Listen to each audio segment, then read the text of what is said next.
ओवीस kitchen या recipe चॅनलमध्ये तुमचे स्वागत आहे. तर आज आपण एक कांदा आणि एक वाटी गव्हाचं पीठ यापासून अतिशय भन्नाट अशी रेसिपी पाहणार आहोत.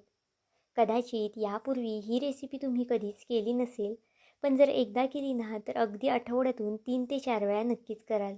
कारण की करायला अगदी सोपी आहे, कमीत कमी साहित्यामध्ये तयार होते आणि अगदी कमीत कमी वेळेमध्ये सुद्धा तयार होते. सकाळच्या घाईगडबडीत मुलांच्या डब्यालासुद्धा ही रेसिपी तुम्ही नक्कीच बनवू शकता. कारण की रेसिपी तितकी जास्त पौष्टिकसुद्धा आहे आणि कमी वेळेमध्ये तयार होणारीसुद्धा आहे. आणि जर हा पदार्थ मुलांना तुम्ही डब्याला दिला ना तर अगदी ते आवडीने खातील. तर चला थोडाही वेळ न घालवता लगेच रेसिपीकडे वळूया. आता त्यासाठी बघा इथे मी एक मीडियम आकाराचा कांदा घेतला आहे. आता ही रेसिपी मी 1 ते 2 व्यक्तींसाठी करत आहे. त्यानुसार साहित्याचं प्रमाण घेते आहे. आता आपल्याला 1 ते 2 जणांसाठी एक कांदा पुरेसा आहे. तुम्ही जर लहान मुलांसाठी ही रेसिपी करत असाल तर एक छोटा कांदा घेतला तरी चालणार आहे. आता कांदा आपल्याला अगदी बारीक असा कट करून घ्यायचा आहे. तर इथे पाहू शकता कांदा छान असा बारीक कट करून घ्यायचा आहे. आता एक बाउल घेतला आहे इथे. त्यामध्ये आपण 1 वाटी गव्हाचं पीठ घालूया. 1 वाटीला अगदी थोडंसं पीठ आहे, कमी हे. नाहीतर मग 1 वाटी इतपत हे पीठ आहे. पीठ इथे मी सुरुवातीला छान असं चाळून घेतलेलं आहे. आता यामध्ये थोडं थोडं करून आपल्याला पाणी घालून घ्यायचं आहे. तर इथे पाहू शकता चमच्याने मी हलवत आहे आणि मग थोडं थोडं करून पाणी घालत आहे. पाणी एकदमसुद्धा घालू नका, नाहीतर मग जे बॅटर आहे ते पातळ होईल. आणि जर चुकून तुमचं बॅटर पातळ झालंच तर त्यामध्ये तुम्ही अजून गव्हाचं पीठ ॲड केलं तरी चालेल. तर इथे बघा छान असं आता याच्या गुठळ्या फोडून घेते मी.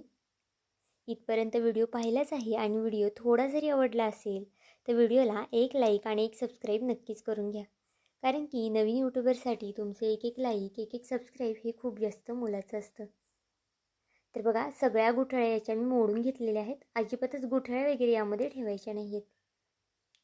आता भरपूर अशी कोथिंबीर घालून घ्यायची आहे आणि एक कांदा घालून घ्यायचा आहे आपण जो चिरून घेतला आहे तो. आता तुमच्याकडे जर घरात अजून काही भाज्या अवेलेबल असतील तर त्यासुद्धा तुम्ही यामध्ये ॲड करू शकता. जसं की पालक चिरून घालू शकता, ढोबळी मिरची बारीक चिरून घालू शकता किंवा मग गाजरसुद्धा चिरून घालू शकता. आता यामध्ये काही मसाले घातले आहेत. अर्धा चमचा हळद, अर्धा चमचा लाल तिखट, अर्धा चमचा मी गरम मसाला घातलेला आहे. चवीनुसार मीठ घालून घेतलेलं आहे आणि अगदी थोडंसं जिरा पावडर घातलेलं आहे. जिरा पावडर नसेल तर त्याऐवजी तुम्ही जिरं वापरलं तरी चालेल.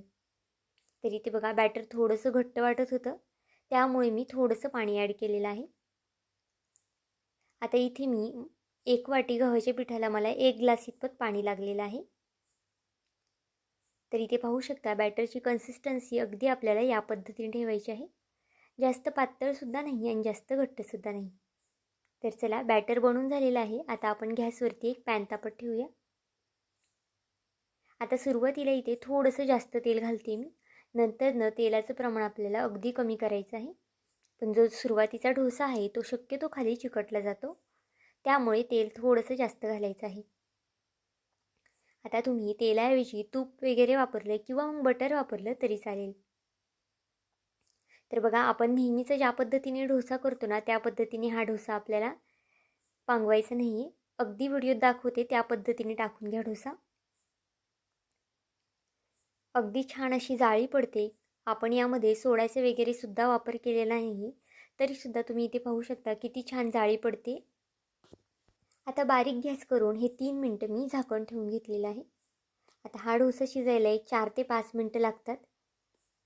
तर बघा खालच्या साईडने छान असं आपल्याला खरपूस रंग येतोपर्यंत डोसा शिजून घ्यायचा आहे.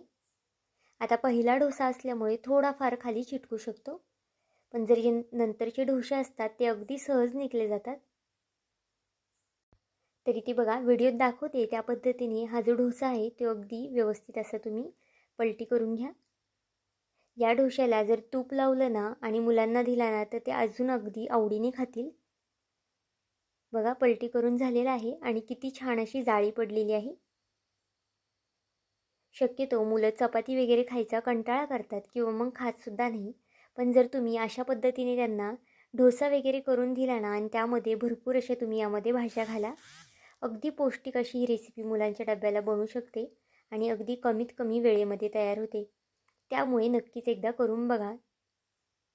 तर बघा दोन्ही साईडने छान खरपूस रंगापर्यंत मी भाजून घेतलेला आहे. आता हा काढून घेऊया आणि त्याच पद्धतीने दुसऱ्यासुद्धा डोसा आपण करून घेऊया. तर बघा दुसऱ्या वेळेस मी अगदी थेंबभर असं तेल घातलेलं आहे. अगदी कमीत कमी तेलाचा वापर करायचा आहे आपल्याला. आणि दुसरासुद्धा डोसा अशा पद्धतीने वरतून थोडासा टाकायचा आहे. अशा पद्धतीने जर तुम्ही वरतून डोसा टाकला ना तर त्याला जाळी अगदी छान पडणार आहे. व्हिडिओ अगदी डिटेलमध्ये सांगते म्हणजे तुम्हाला नक्की आपल्याला ही रेसिपी कशी बनवायची आहे आणि तुमची ही रेसिपी फसणारसुद्धा नाही. त्यामुळे व्हिडिओ इथे थोडासा डिटेलमध्ये सांगते मी. तुम्ही डोसे हे छोटेसुद्धा करू शकतात लहान मुलांसाठी किंवा मग मोठे मोठेसुद्धा करू शकता. तर बघा छान असा हा सुद्धा डोसा टाकून घेतलेला आहे. आता झाकण ठेवून 3 मिनटासाठी आपल्याला हा शिजून द्यायचा आहे. तर बघा 3 मिनटं झालेले आहेत. आपला डोसासुद्धा खालच्या साईडने छान खरपूस झालेला आहे. हा डोसा तुम्ही चहाबरोबर सुद्धा खाऊ शकता किंवा मग नुसता खाल्ला ना तरी छान लागतो. टोमॅटो केचपसोबतसुद्धा मुलांना तुम्ही डब्याला देऊ शकता. तर बघा दोन्ही साईडने छान अशी जाळी पडलेली आहे. आता हा सुद्धा डोसा छान आपण प्लेटमध्ये काढून घेऊया. आता जितका आपण बॅटर घेतलेलं त्या बॅटरमध्ये 4 डोसे आरामात होतात. तर इथे पाहू शकता किती छान खरपूस असा रंग याला आलेला आहे.